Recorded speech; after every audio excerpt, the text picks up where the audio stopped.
Hola, ¿qué tal? ¿Cómo están? Mi nombre es Carlos Pérez Ricard y esta es la columna de hoy que he titulado El laberinto de Ebrard. Es difícil perder tanto en tan poco tiempo.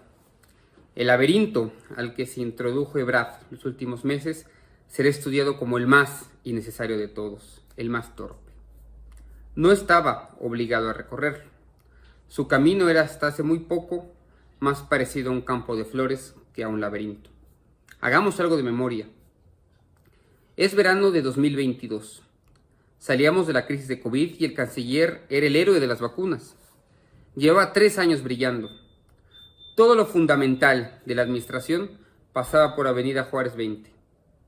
Frente al vacío de gobernación, Marcelo fungía como primer ministro. Además, iba al frente de todas las encuestas.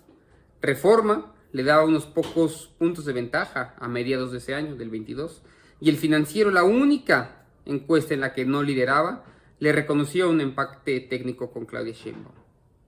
Los partidos que querían y podían acoger su candidatura eran muchos y no se limitaban a Morena o a Movimiento Ciudadano. Para entonces, recordemos, se especulaba que el Partido Verde iría con un candidato propio. Podía ser. No por nada el ex canciller había apostado varias de sus fichas a ese partido desde hace varios años. Frente a Ebrard había un mar de posibilidades. La baraja era amplia y pocos eran los jugadores. Si tenías que apostar por alguien, lo habrías hecho por él. La cosa empezó a torcerse hacia finales del 22. Esperando quién sabe qué, Ebrard tardó en salir de la Cancillería. No había semana en la que no se filtraran rumores de una renuncia que nunca llegaba. Era obvio para todos, incluso para él, que su ciclo en la Cancillería había terminado, pero a Ebrard le seguían seduciendo más las fotos con diplomáticos que los caminos de terracería de las precampañas electorales. Tanto brindis y tanta cena le impidió pensar. Pasaron las semanas, pasaron los meses. Amarrarse a una silla para no ir a buscar otra fue su primer error. Tanto tardó Ebrard en decidir su futuro que permitió que un advenedizo le hiciera ver su suerte. La rabieta de Ricardo Mejía Verdeja en Coahuila puso una alerta a la dirigencia de Morena que para evitar un verdejazo presidencial leyó la cuartilla a sus aliados y acotó su margen de maniobra. Así terminó el flirteo con el verde y empezó a construirse el laberinto del todavía canciller. La decisión de Ebrard de renunciar a la Cancillería a la semana siguiente de la elección del Estado de México fue tardía, pero al menos llegó. Fue su único acierto en un ramillete de errores. Su renuncia sacó también a Claudia Sheinbaum del Palacio del Ayuntamiento y a Dan Augusto López del Palacio de Cobián.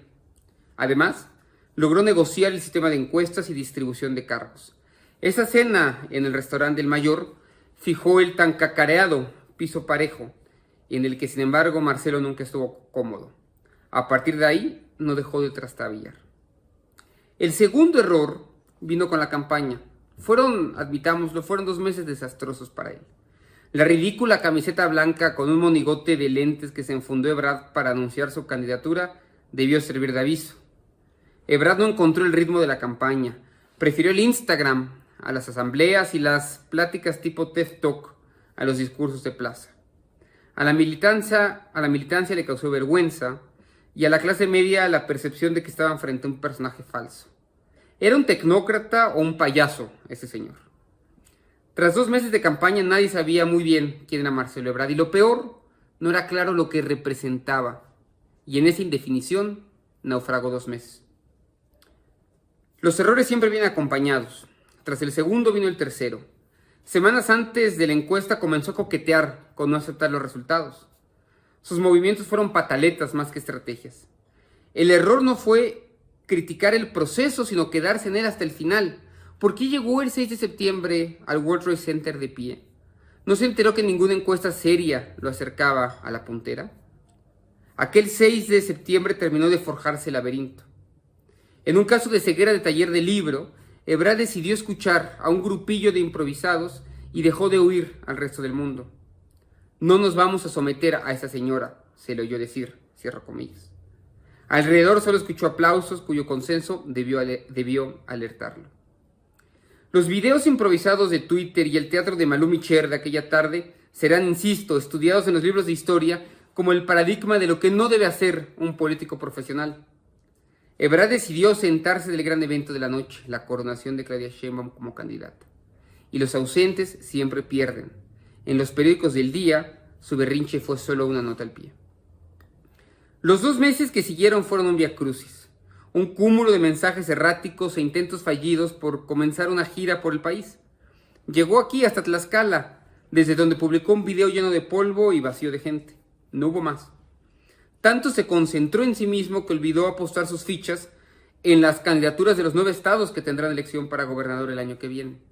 El ebrardismo, si alguna vez existió, no dijo ni pío. Al igual que en sus últimos meses como canciller, Ebrard apostó por ganar tiempo sin darse cuenta de que lo que hacía era perderlo. A la mesa de negociación con Movimiento Ciudadano llegó sin balas en el revólver. Y hace una semana nos dimos cuenta que Ebrard seguía existiendo porque una nota de Proceso rumoró que estaba en el hospital. A muchos nos dio algo de pena. De tanto esperar, Ebrard terminó por hacer todo a prisas. 4 décadas de experiencia no le sirvieron para contar los granos de arena en el reloj. Es casi gracioso que la grabación del video de lunes tuviera que retratarse más de 1 hora porque todavía no le llegaba un documento. Hasta en eso se tardó. Su mensaje final fue irregular, improvisado y gris. Lo peor, volvió sobre la versión de la conspiración. Todos eran culpables, menos él. Se equivocó otra vez. A los laberintos nos metemos siempre por nuestro propio pie.